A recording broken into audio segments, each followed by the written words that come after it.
El domingo pasado hubo necesidad, era apremiante que Dios nos hablara sobre ese terrible terremoto que, que tenía el Señor para decirnos, y fue maravilloso.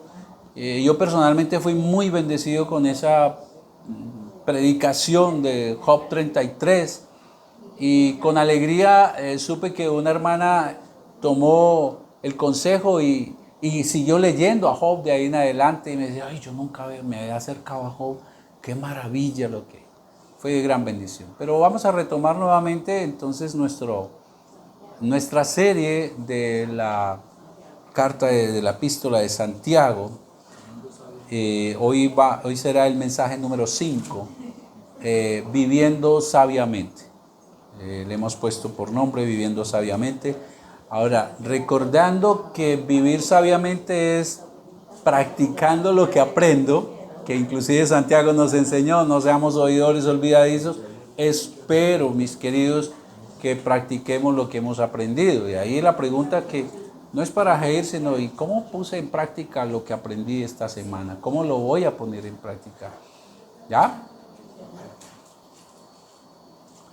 Y hoy vamos a estar en el capítulo 2, versículos 14 al 26.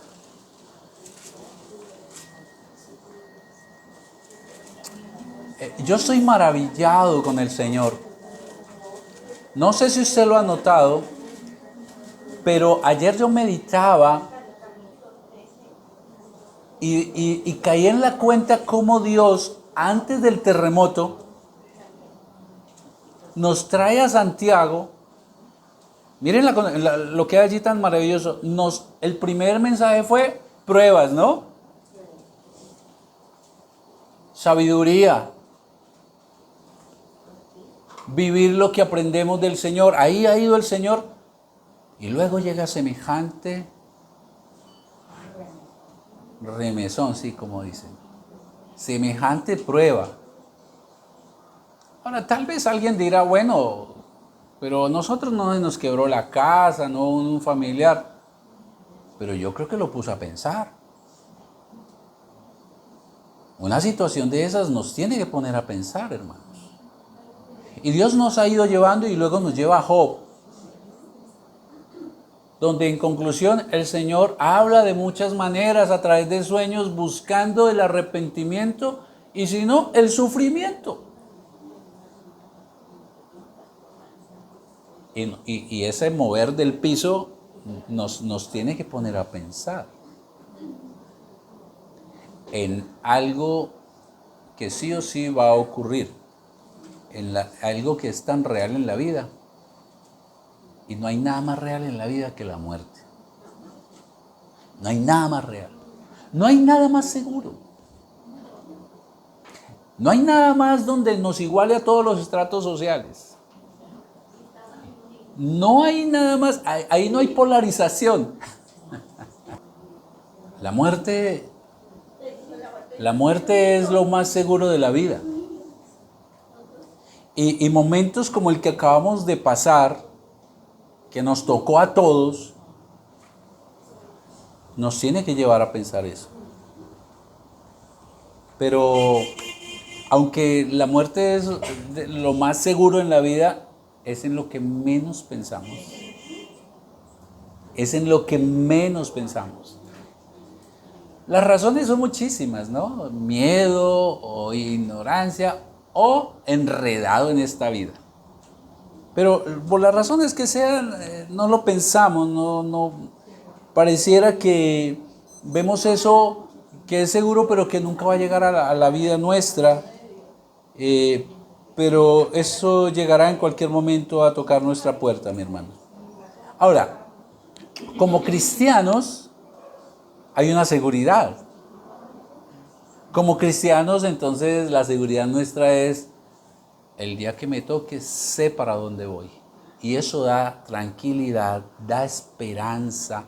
Y si mi familia es cristiana, mi familia va a doler cuando muera, pero en medio del dolor hay un gozo. Hay esa tranquilidad de decir, ok, pero sé dónde va a estar, ¿cierto? eso nos da seguridad. Pero la pregunta es, ¿estamos seguros que somos salvos? ¿Estamos seguros? ¿Tenemos esa seguridad? A ver, aclaro, Dios nos da la seguridad. Me refiero yo, Jair Triana, ¿estás seguro? Porque qué tal que esté equivocado, aunque venga a la iglesia. ¿Qué tal que la fe que yo profeso sea una fe falsa?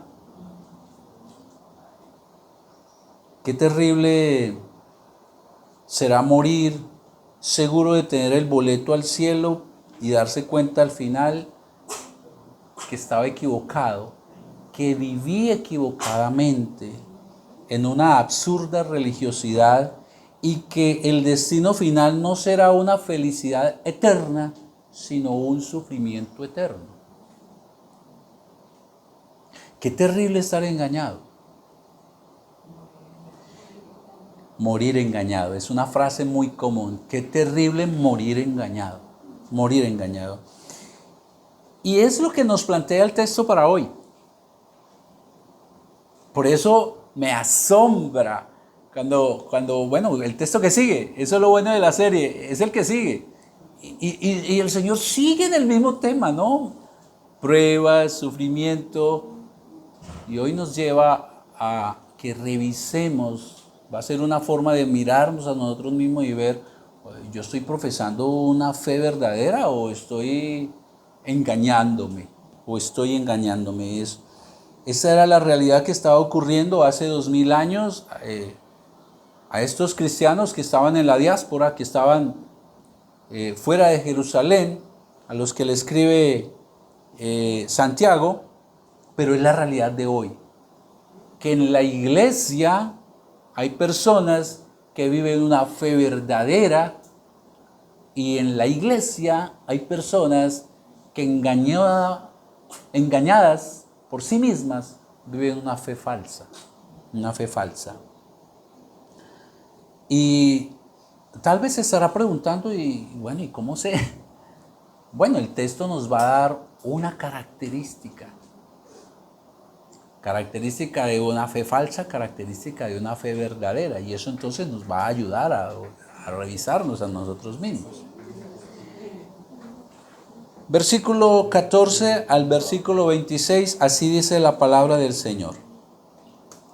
Hermanos míos, mire que se dirige a creyentes.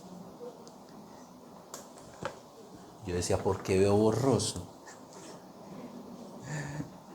No me acostumbro todavía. Hermanos míos, 2:14 de Santiago. Hermanos míos, ¿de qué aprovecha si alguno dice que tiene fe y no tiene obras? ¿Podrá la fe salvarle? Y si un hermano o una hermana están desnudos y tienen necesidad del mantenimiento de cada día, y alguno de vosotros les dice, id en paz, calentaos y saciaos, pero no les dais las cosas que son necesarias para el cuerpo, ¿de qué aprovecha?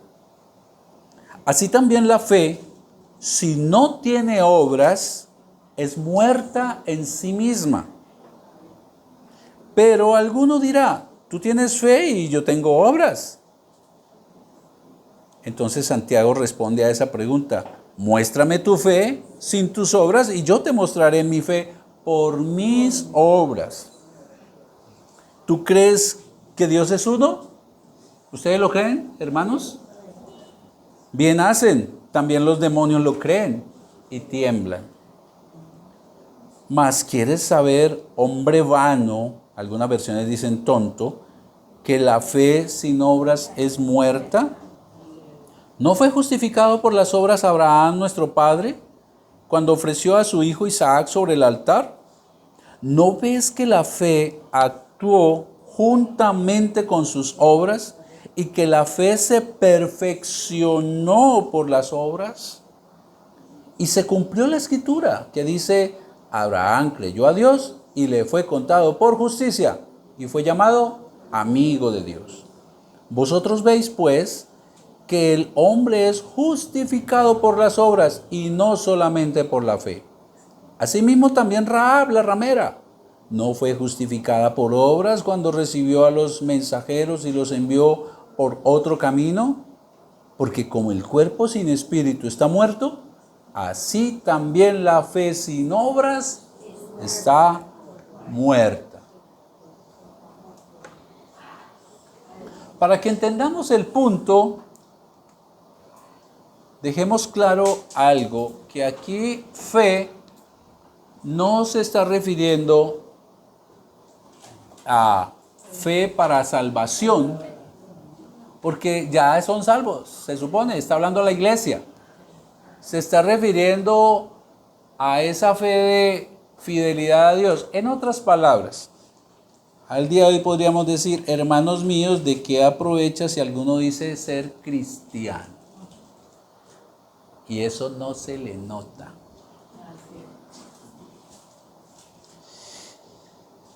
Y vamos a ver aquí, parece un diálogo, ¿no? Parece un diálogo de Santiago, pero él pregunta y él responde, y es maravilloso. Y es más, vamos a ver que él, obviamente inspirado por Dios, de una vez se anticipó, y si ustedes dicen tal cosa, pues déjenme mostrarle algo. Veamos él arranca con una pregunta, que es una pregunta para usted, y obviamente para mí. ¿Cuál es la pregunta de Santiago? La gran pregunta que él luego va a responder. Entonces diríamos que este texto tiene dos partes. Una gran pregunta que luego él va a responder, cada uno de nosotros. Y en esa respuesta usted y yo vamos a mirarnos a nosotros mismos, a pesar nuestra fe. ¿Listo? Y la pregunta es, hermanos míos, 14. ¿De qué aprovecha? Esa palabra aprovecha es una palabra en términos de negocios. ¿Qué ganancia hay? Quien pone un negocio espera ganar algo. Entonces es una pregunta en términos de negocios. ¿Qué ganancia hay? ¿Qué gana?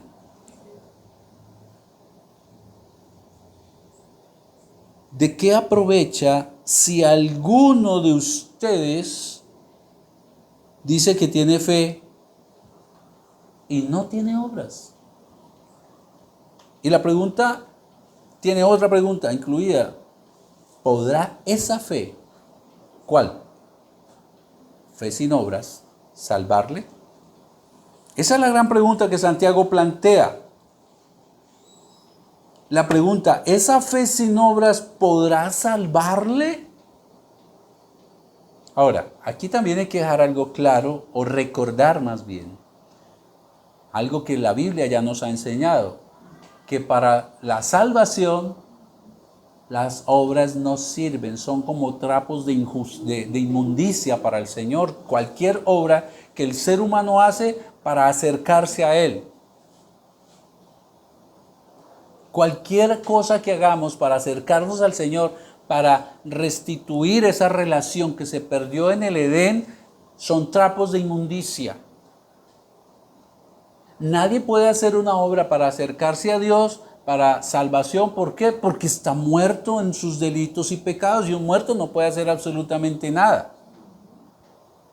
Entonces ya hemos sabido por Efesios 2, 8, 9, que la salvación es por gracia inmerecida a través de la fe, pero sin obras. Efesios 2, 8 y 9. Y el Señor dice por qué, para que nadie se gloríe, para que nadie le quite la gloria de la salvación a Dios. Nadie puede decir, ninguno podemos decir, es que yo hice tal cosa, es que yo oré más, es que yo fui bueno, nada, absolutamente nada.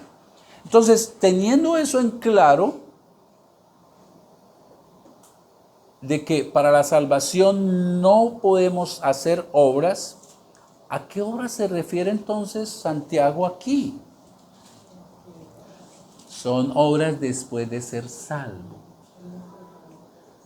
El mismo Efesios 2, el versículo que sigue, el 10, dice que no por obras, para que nadie se gloríe, pero ahora sí estamos capacitados para hacer buenas obras. Es decir, toda obra que hacemos antes de la salvación son malas, son pecaminosas y ahora estamos preparados para buenas obras.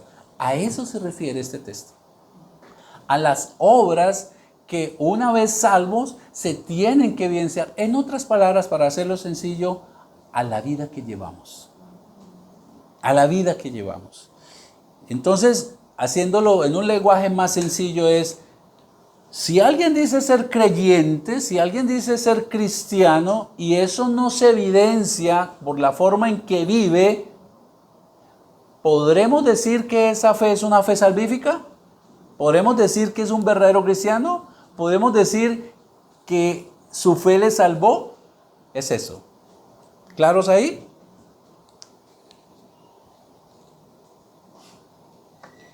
En palabras más claras, ¿de qué sirve? ¿De qué le sirve a usted, hermano, hermana, decir que es cristiano si eso no se nota en su vida? Si eso no se nota. No se nota en sus acciones. No se nota en su manera de vivir. No se nota en su casa, en el trabajo, en todo sitio.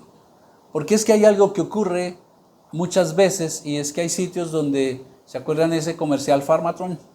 Con Pharmatron, sin Pharmatron. Entonces, no, es que estoy en la oficina, entonces acá tengo que ser neutro. No, hay que ser cristiano en todas partes y eso se tiene que notar. Eso se tiene que notar. La fe que usted dice tener, pero que no se le nota, será una fe que confirma, que evidencia que usted es salvo. Eso es lo que está preguntando Santiago.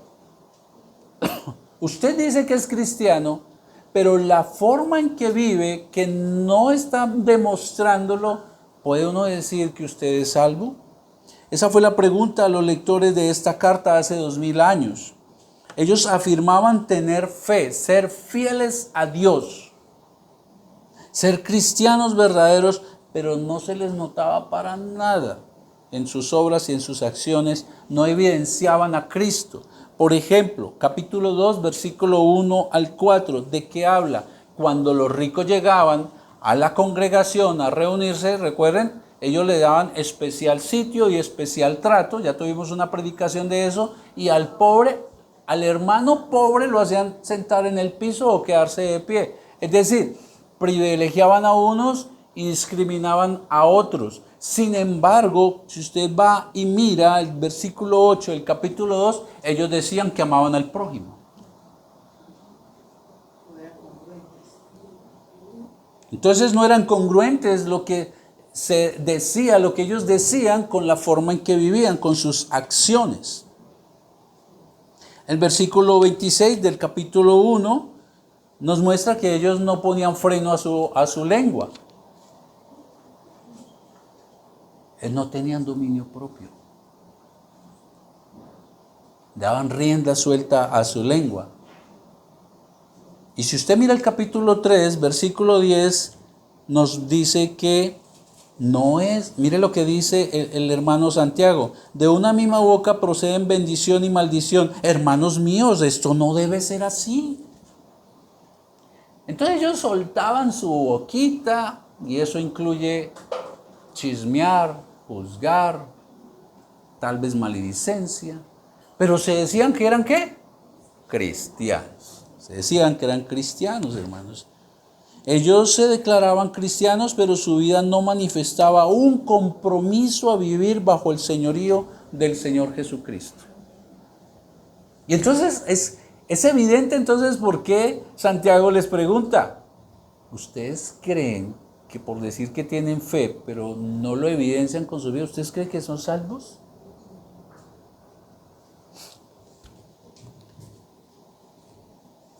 Y Santiago dice que eso no sirve para nada.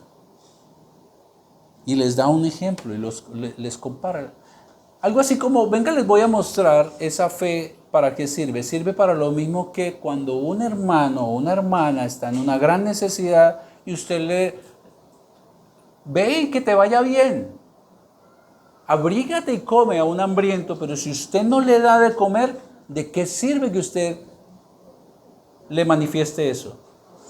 O como muchas veces tal vez hoy se hace, ¿no? El hermano está con una gran necesidad, yo oro por ti, pero no hace nada para ayudarle. ¿Sirve de algo para ese hermano? Asimismo, la fe que no se evidencia con las obras, la fe que no se evidencia en nuestras vidas, no sirve para nada. Es una fe muerta. Es una fe que no sirve para nada. Es una fe que certifica que no, la persona no es salva. Quien dice ser cristiano, pero su fe no está acompañada de hechos que lo demuestren, así sola, solo fe, es una fe muerta. No es una fe verdadera. Es solamente uno creer que es cristiano, pero la verdad no lo es. Y va a morir engañado. Y va a morir engañado. Vive en una fantasía. No, yo soy cristiano. Yo me conozco la Biblia. Es más, yo he estudiado teología. Todos los seminarios y talleres de la iglesia yo participo. Pero su vida no lo refleja. Su vida no lo refleja. Vive en fantasía, se engaña a sí mismo creyendo que es salvo, pero su fe es una fe estéril. Es una fe que no es salvífica, hermanos. Entonces ahí deja planteada la pregunta, Santiago, ahora va a empezar a resolverla, a dar respuesta. Esa fe que usted dice tener, ¿será una fe salvífica? Vamos a ver cómo Santiago se anticipa a un argumento que tal vez ellos iban a dar. Versículo 18, parte A. Pero alguno dirá, ahora que le hace la pregunta, ¿no? Venga, ustedes dicen que tienen fe, que son cristianos, pero su vida no lo demuestra. Entonces alguno dirá, tú tienes fe y yo tengo obras. O como lo dice otra versión, y parece que es la mejor traducción. Alguno dirá, pues algunos tienen fe y hay otros que tienen son obras, pero ambas son válidas para Dios. Eso es lo que quiere decir. Ese es el argumento que ellos esgrimían. Como diciendo que ambas cosas están bien delante de Dios y que no necesariamente deben ir una ligada a la otra. Para Dios está bien que yo tenga fe, así no se vea, y el que solamente tiene obras sin fe, pues también está bien. Era lo que ellos estaban sosteniendo. Sostienen que tener solo fe, aunque no se hagan buenas acciones, aunque se viva mal, es suficiente para estar bien delante de Dios. Entonces son personas que, como lo muestra el texto, decían que ellos eran verdaderos creyentes, pero mire cómo discriminaban personas, realmente no mostraban el amor por los demás. Pero ¿no pasa hoy algo parecido, hermanos? Aquellos que profesan la fe y dicen católicos, ¿no son idólatras a la vez? Su fe, la fe que testifican no se evidencia. En estos días volví a ver un comercial y en televisión, pero por acá por las calles, y son personas que tienen fe en Dios, supuestamente, pero son medium del hermano José Gregorio Hernández. ¿Observan? Algunas personas dicen que creen en Dios, o sea, tengo fe, pero viven una vida desenfrenada de lunes a sábado y el domingo se congregan en la iglesia. ¿Observan la vida? Dicen, pero no viven lo que dicen. Entonces es Dios suficiente. No es suficiente, tiene también otras cosas. Entonces la pregunta de Santiago retumba en los oídos. ¿Esa fe les servirá de algo? Y confiados van por la vida, yo creo en Dios, yo soy salvo. Y tal vez es la razón por la cual muchas personas no aceptan el evangelio. No es que yo creo en Dios, pero su vida no lo evidencia. Ellos seguro dicen, cuando muera voy para el cielo. Eso es lo que dicen. Ahora, igualmente, la objeción de ellos, pues es que algunos tienen fe y otros tienen obras, Santiago, y ambas cosas delante de Dios está bien. Ok. Ya miramos que hay algunos que dicen creer en Dios, pero su vida no lo manifiesta con obras. Pero igualmente piensan que hacer solo buenas obras, hay quienes piensan que hacer solo buenas obras garantiza que están bien delante de Dios. Y sí que se ha visto eso por estos días. Mercado, ropa, dinero, no hay que hacerlo, por supuesto que hay que hacerlo. Pero esas obras salvarán. Conocí a una empresaria en Ibagué hace muchos años, de mucho dinero en Ibagué, muy conocida, con una vida non santa y con una bodega llena de vino. Cuando le pregunté, ve, y eso, no, es que son para el cura. Yo soy la que doy el vino de consagrar, y se sentía que ella estaba re bien delante de Dios. Obras, pero sin fe. Y hay quienes hacen obras por calmar conciencia. Hay quienes llevan obras y hacen bien por calmar conciencia. Ah, no, hice una buena obra hoy. Chulito. Hay quienes hacen obras y se toman la selfie para alimentar su ego. Y lamentablemente se da dentro de la iglesia cristiana también. Entonces, estos objetaban, decían Santiago, pero es que está bien, algunos solamente tienen fe y no hacen obras, pero eso es lo que le interesa a Dios, que uno crea en Él. Y hay otros que hacen muy buenas obras, ¿sí? Y sin fe, y eso está bien delante del Señor. ¿Acaso no nos manda amar al prójimo? Pero recuerden que ahí anteriormente Santiago le dice, si ustedes pues cumplen el amar al prójimo o dicen que aman al prójimo, eso está bien, pero si discriminan está mal. Y los que hacen buenas obras también dicen, cuando muera voy para el cielo. Engañados, hermanos. Cualquiera que piense así está viviendo una fe, un cristianismo falso. El verdadero creyente es quien tiene fe, es decir, es aquel que confía en Dios, y eso se le nota cuando sus acciones muestran su obediencia, su fidelidad al Señor. Al verdadero creyente eso se le nota.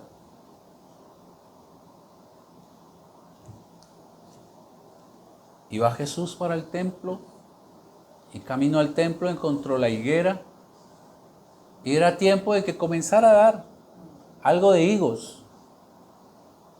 Y cuando él miró a ver si tenía, no halló absolutamente nada. Pero la higuera era frondosa. Y entonces la maldijo. Esa higuera era Israel, los fariseos, diciendo ser fieles a Dios y sin fruto. Ustedes son hijos del diablo, les dijo. Somos hijos del padre Abraham. Cualquiera que piense de esa manera está viviendo un cristianismo falso. El verdadero creyente es quien tiene fe, es decir, quien confía en Dios, y eso se nota con sus acciones. Se nota porque se le ve la obediencia a Dios, la fidelidad al Señor. La fe y las obras entonces van de la mano. Van de la mano. La fe y las obras van de la mano, como lo dice el versículo 18. Ahí le contesta entonces Santiago, versículo 18b. En el primer parte del versículo A, del versículo 18, en la parte A, ellos entonces parece que iban a objetar, pero Santiago, algunos tienen fe y eso está bien, y otros tienen obras y eso está bien delante del Señor. Entonces ahora Santiago le dice en la segunda parte del versículo 18, muéstrame tu fe sin obras, o en otra palabra, demuéstrame que la fe sin obras está bien delante del Señor, y yo te voy a mostrar mi fe por mis obras. Uno no necesita, querido, estar diciendo, hey, soy cristiano. Para la gloria de Dios, soy cristiano. No, mi vida tiene que gritar muy fuerte. para que la gente concluya, este tiene que ser cristiano. Entonces ahora Santiago va a hacer esa demostración. Fe sin obras, y te mostraré las obras, mi fe por las obras. Veamos el versículo 19. Y lo primero que Santiago va a mostrar es que la fe sin obras no sirve para nada. Eso es lo primero que él nos va a enseñar. Versículo 19. Y no está preguntando, está aseverando. Y le dice, ¿tú crees que Dios es uno? Eso es correcto. Eso es correcto. ¿Tú crees que Dios es uno? Haces bien. Pero también los demonios creen. Y hasta tiemblan. Queridos hermanos, entonces, Santiago le plantea, muéstrame la fe sin obras y yo te mostraré mi fe por mis obras. Y lo primero que va a hacer es demostrarle a ellos que están equivocados, y les hace una aseveración que ellos decían. ¿Tú crees que hay un Dios? Pero lo interesante es que no fue pregunta, él lo aseguró. ¿Tú crees que hay un Dios? Eso es correcto, así es. Los demonios también lo creen. Es más, ellos tiemblan. Y en ese ellos tiemblan lo que les está diciendo, y en cambio ustedes no.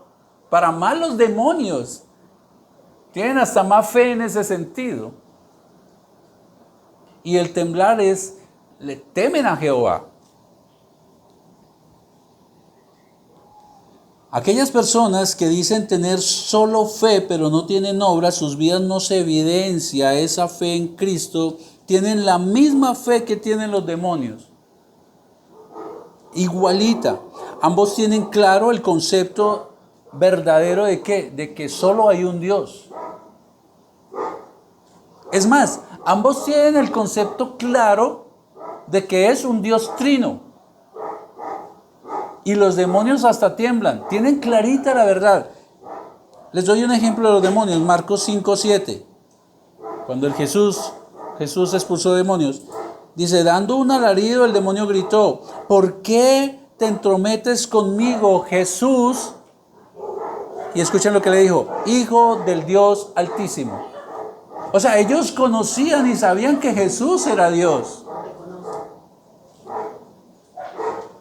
Hijo del Dios Altísimo. Y escuchen lo que le dice, en el nombre de Dios te suplico que no me atormentes. Le tenían miedo. O sea, tienen la teología correcta. Tienen la verdad en su cabeza. Asimismo, en el pueblo cristiano hay personas que tienen muy clara la verdad. Ellos aceptan la Biblia como la palabra de Dios, inerrante, segura, confiable, pero como los demonios no se someten a ella. Llevan su vida a su manera. Esa es una fe sin obras, que no se evidencia, una dependencia de Dios. Eso es una fe muerta. Ese es un cristiano que no es creyente verdadero, pero que está dentro de la iglesia. Ese tipo de fe no sirve para nada ante Dios. Siembra dudas de su salvación. Es una fe muerta. El Señor Jesucristo en Mateo 7, 21 al 23 dijo lo siguiente, no todo el que me dice, Señor, Señor, entrará en el reino de los cielos. Entonces, ¿quién, Jesús? Sino el que hace la voluntad de mi Padre que está en los cielos. Y esta persona que cree ser cristiano, que cree ser un verdadero salvo, se va a enfrentar con algo terrible. Muchos me dirán en aquel día, ¿cuál día? El día del Señor, el día del juicio. Señor, Señor, ¿no profetizamos en tu nombre? Porque en el día del juicio el Señor va a separar el trigo de la cizaña. Entonces que es cizaña, que está al lado donde va a ir al horno a quemarse la cizaña, le va a decir, pues Señor, ¿por qué me separas? Nosotros profetizamos en tu nombre. Es más, Jesús, en tu nombre echamos demonios. En tu nombre hicimos milagros. Viernes de milagros. Estos dirán en aquel día del juicio, cuando mueren y estén en la presencia del Señor y llegue el juicio, no echamos demonios en tu nombre, no profetizamos. Es más, nosotros también hicimos milagros en tu nombre. ¿Y estos son de cuáles? Los que hacían obras sin fe. Entonces el Señor les declarará, nunca os conocí. Nunca tuve una relación con ustedes. Apartados de mí, hacedores de maldad. Qué dolor, iglesia, morir confiando en que es salvo sin serlo. Ahora veamos la fe verdadera, la que se evidencia por las obras. Y es interesante porque Santiago le dice, y yo te mostraré por mis obras mi fe, pero él no habla de él. Él pone un ejemplo más grande. Resulta que los destinatarios de esta carta eran judíos que se habían convertido al cristianismo. Y para los judíos, el padre Abraham era su mayor autoridad en ese sentido de la fe. Así es de que Santiago inteligentemente no se pone como ejemplo. Pone como ejemplo a alguien que para ellos era muy autoridad, una gran autoridad, el padre Abraham, que ya había obviamente muerto hacía muchos siglos, pero que ellos conocían perfectamente porque ellos conocían las escrituras, que era el Antiguo Testamento, lo que es para nosotros el Antiguo Testamento. Y entonces él les dice en el 21 al 23, les va a demostrar la fe que es evidenciada por las obras, o las obras que dan a conocer que la persona verdaderamente es salva, que tiene fe en el Señor Jesucristo. 21. ¿No fue justificado por las obras Abraham, nuestro padre? Ahí de una vez les puso la autoridad de Abraham a ellos. ¿No fue justificado por las obras Abraham, nuestro padre, cuando ofreció a su hijo Isaac sobre el altar? ¿No ves que la fe actuó juntamente con sus obras y que la fe se perfeccionó por las obras? Ahora, hago una aclaración acá. No es que la fe, en este sentido hay que comprenderlo bien. Empiezo con una fe así y cada vez que hago obras, sino es una fe verdadera. Se demostró por las obras. 23. Y se cumplió la escritura que dice, Abraham creyó a Dios y le fue contado por justicia y fue llamado amigo de Dios.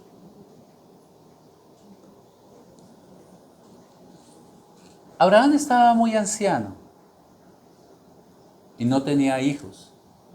Y él estaba preocupado por su descendencia. ¿A quién iba a dejar el heredero? Pero ya se había dado al dolor y su esposita Sara, también ya de avanzada edad, estéril. Pues no había chance de nada, pero el Señor le hizo una promesa a Abraham. Y es que él tendría heredero. Y que sería padre de multitudes, tan numerosa como las estrellas. Y pasó el tiempo y el Señor le cumplió la promesa. ¿Tuvo a quién? A Isaac. Y el chico fue creciendo y Abraham feliz con su hijo. Uno es feliz con sus hijos, ¿no? Y más cuando es un único hijo, pues se entrega al amor a él. Y un día, en el capítulo 22 de Génesis, vemos que Dios le pidió a Abraham que sacrificara, que matara a Isaac y lo ofreciera en holocausto, lo ofreciera en sacrificio a Dios, al hijo donde él depositó todo su amor. Ahora Dios, que se lo había dado, ahora se lo ha pedido. Allí se nos narra que no se nos narra qué pasó por la cabeza de Abraham. No se nos narra cuál fue el sentimiento que tuvo. Pero usted y yo podemos asumir que no fue fácil. ¿Pedir que sacrifique a su hijo? ¿Pedir que levante el cuchillo y lo degolle para ofrecérselo al Señor? ¿Usted lo haría? Y yo no tengo esa fe. ¿Cuánto dolor pasó por Abraham? ¿Cuánta tristeza pasó por Abraham? ¿Cuántas preguntas de pronto se hizo Abraham? Porque esto era una costumbre de los pueblos paganos. Pero cuando usted lee el capítulo 22 no aparece ni una palabra de Abraham. No aparece ningún comentario de Abraham. Aparece que Abraham tomó al muchacho y su asno y le dijo, vamos a adorar a Dios. Aparece la narración, no dice nada Abraham. Aparece que él fue y allí organizó el lugar del sacrificio, puso la leña, amarró al muchacho, lo acostó allí y ha levantado el cuchillo para degollarlo. Obras que demuestran la gran fe de Abraham en el Señor, hermanos. Génesis 22:1 dice que Dios probó a Abraham. Ahora, Dios conoce el corazón de todo el mundo. Él sabía qué tipo de fe, pero es una manera de que se evidenciara la fe de Abraham. De que se evidenciara la fe de Abraham. Y eso quedó en la historia y quedará para que nosotros veamos cómo se evidencia una fe verdadera. Dios, quien conoce el corazón de los hombres, sabía la profundidad de la fe de sus siervos. Sin embargo, Él probó a Abraham para que se evidencie, para que se volviera visible su confianza en el Señor. Y el viejo, a pesar de su gran dolor en el corazón, como les dije, levantó el cuchillo para matar al muchacho, y en ese momento apareció un ángel. Génesis 22 del 12 al 14 dice, luego el ángel de Dios le dijo a Abraham, detente, no le hagas daño al muchacho, no le hagas nada, porque ahora sé que tú respetas y obedeces a Dios. No le negaste a tu único hijo. Luego Abraham levantó la mirada y vio un cordero enredado con los cuernos en un arbusto, y allí fue, lo agarró y ofreció el sacrificio al Señor. Esas acciones demostraron la verdadera confianza. Abraham confió en la promesa de Dios. Las promesas de Dios son sí y son amén. Dios le prometió a él un hijo, en él tendría heredad, en él tendría descendencia. Y el mismo Abraham, cuando el muchacho le pregunta, padre, ¿y dónde está el animal para sacrificar? Dios proveerá. Miren la fe de Abraham. Pero Abraham no fue subiendo, yo tengo fe en Dios, algo va a pasar, yo tengo fe en Dios. Se evidenció por sus obras. Es la manera como Santiago entonces lo demuestra. Observan cómo las acciones de Abraham demostraron que su fe era genuina, que realmente confió en Dios, que realmente fue fiel al Señor. Y la pregunta que surge es si nuestras acciones están demostrando esa fe y esa confianza. Si nuestras acciones están demostrando, nuestra forma de vivir evidencia que yo realmente conozco al Señor, tengo una relación con Él, soy salvo. Eso se tiene que notar, hermanos. Se tiene que notar cuando tomamos decisiones. Se tiene que notar en nuestra vida cotidiana, hermanos. El versículo 23 del capítulo 2 que estamos, dice que Abraham le creyó a Dios y lo demostró ¿cómo? Por sus obras. Y Dios entonces lo declaró justo, recto delante de sus ojos. Hay algo que tenemos que entender, y es que la forma como Dios salva, usted la ve en el Antiguo Testamento y la ve en el Nuevo Testamento. Que a veces creemos, bueno, sí, los que creen en Jesús, y entonces en el Antiguo Testamento nadie es salvo. Abraham fue salvo. De la misma manera que Efesios nos enseña, ¿por medio de qué? De la fe. Pero mire, ahí está mirando, diciendo que por las obras. No, las obras evidenciaron que él realmente tuvo fe en Dios. Y entonces Dios lo declaró justo, recto delante de él. por su obediencia, él demostró que realmente confiaba en Dios. Se notó que verdaderamente él es un creyente. Esta es la fe verdadera, la fe que sirve para salvación, la fe que cree en Dios y en sus promesas, hermanos. El Señor Jesús en Marcos 16:16 dice, el que cree y sea bautizado será salvo. Pero el que se niegue a creer será condenado. Iglesia, la fe que salva se evidencia por las obras.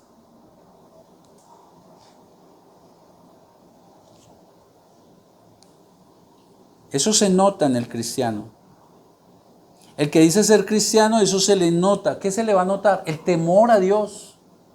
¿Qué se le debe notar? El sometimiento al Señor. Se le va a notar que Cristo es su prioridad.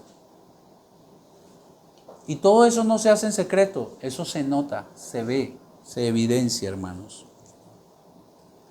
Es muy visible a los ojos de la iglesia y del mundo, para la gloria de Dios. Pero Santiago no se queda ahí, también le dio otro ejemplo, que ellos conocían, Rahab la prostituta. Recuerden que Dios les dio a ellos la tierra prometida, ¿no? Canaán. Y entonces Josué, eso está en Josué 2, creo, sí, Josué 2. Entonces Josué manda a unos espías allá a Jericó, vayan y miren, a ver cómo es el tema para nosotros poder incursionar. Y entonces los espías estaban allí, parece que pues ya los iban a detectar, y entonces Rahab, una mujer cananea, una mujer que no era del pueblo de Dios, los escondió, los protegió, corriendo el riesgo de que el rey la matara. Ahora, ¿por qué lo hizo? Por buena gente. No, por temor a Jehová. Una mujer que no era el pueblo del Señor. Esto respondió ella: sé que Jehová os ha dado esta tierra. Conocía la verdad, ¿no? Porque el temor de vosotros ha caído sobre nosotros y todos los moradores del país ya han desmayado por causa de vosotros. La razón, porque hemos oído que Jehová hizo secar las aguas del Mar Rojo delante de vosotros cuando saliste de Egipto, y lo que habéis hecho en los dos reyes de los amorreos que estaban al otro lado del Jordán, a Sehón y a Og, a los cuales habéis destruido. Oyendo esto, ha desmayado nuestro corazón, temor, ni ha quedado más aliento en hombre alguno por causa de vosotros. Razón, porque Jehová vuestro Dios es Dios arriba en el cielo y abajo en la tierra. Mire cómo ella temió a Jehová. Y la obra que hizo con estos espías demostró que ella creyó en Jehová.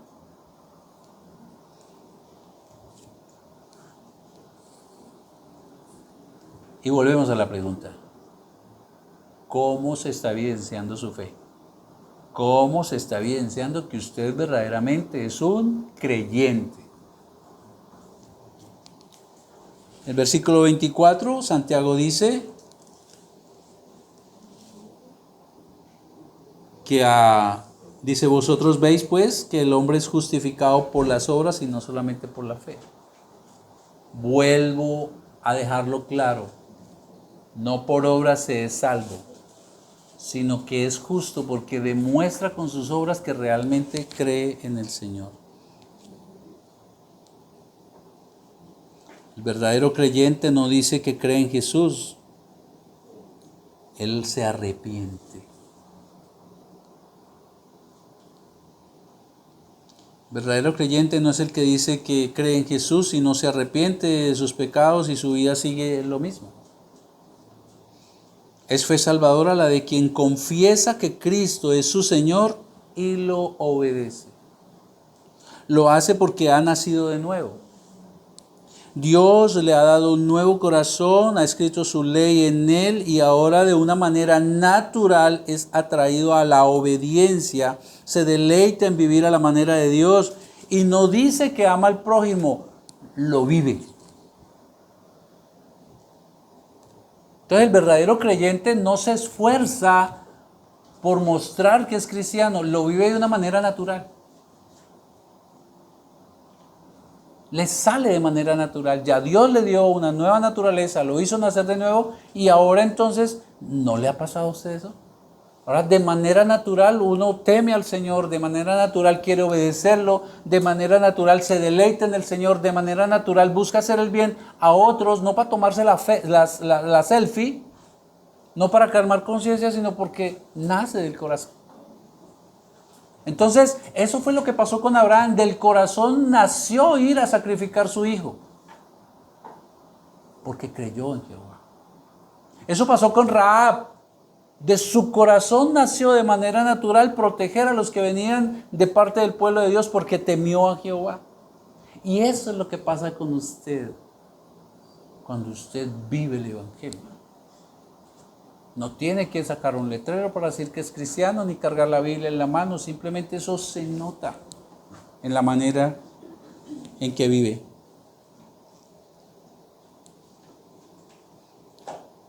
No es un oidor olvidadizo de la palabra, sino que la vive. Y hermanos, con esto cierro. Ya hemos visto cómo se caracteriza una fe verdadera: por las obras, por la forma en que vivimos. Un día todos estaremos en la presencia de Dios y enfrentaremos el justo juicio del Señor según nuestras obras, dice la palabra. Es decir, de acuerdo a cómo hayamos vivido. No para ganarnos la salvación, sino que la forma en que hemos vivido evidencia que somos salvos. Y quienes vivieron engañados con una fe muerta, aquellos que no se les notó la fidelidad a Dios por sus obras, por su forma de vivir, estos van a sufrir una dolorosa y sufrida eternidad, separados de Dios. Y quienes, habiendo nacido de nuevo porque creyeron en la obra salvífica de Jesucristo, lo que se notó en su vida, se evidenció en su vida, estos también tendrán una eternidad gozosa al lado de su Señor. ¿Cómo se está manifestando en nuestra vida? Nuestra vida está manifestando que somos creyentes. Ahora tal vez usted se planteará una pregunta. Bueno, a veces sí y a veces no. Eso es diferente. Pero también es un llamado a arrepentimiento. Porque si usted nota en su vida que hay cosas en las que, oye, no, yo de manera natural si hago esto y evidencio, además el Espíritu Santo da testimonio a nuestro espíritu que somos hijos de Dios, pero hay algunas cosas que usted ve en su vida que no están reflejando a Cristo, entonces allí hay que corregir, allí hay que arrepentirnos, dejar de hacer eso y seguir evidenciando al Señor. Pero si usted llega a la conclusión y el Señor hoy le manifiesta, oiga, estoy viviendo una religiosidad, yo me digo cristiano, pero la verdad mi vida no refleja eso, entonces también arrepiéntase y también sea hoy el día de su salvación, creyendo en Cristo para salvación. Porque lo que acaba de pasar en Colombia nos tiene que llevar a pensar un poco más en la realidad de la vida, y es la muerte. Como nos acaba de decir aquí la hermana, el hombre subió y de un momento a otro se fue. El problema no es cuándo, el problema es cómo nos va a encontrar. Meditemos, tómese allí un momento y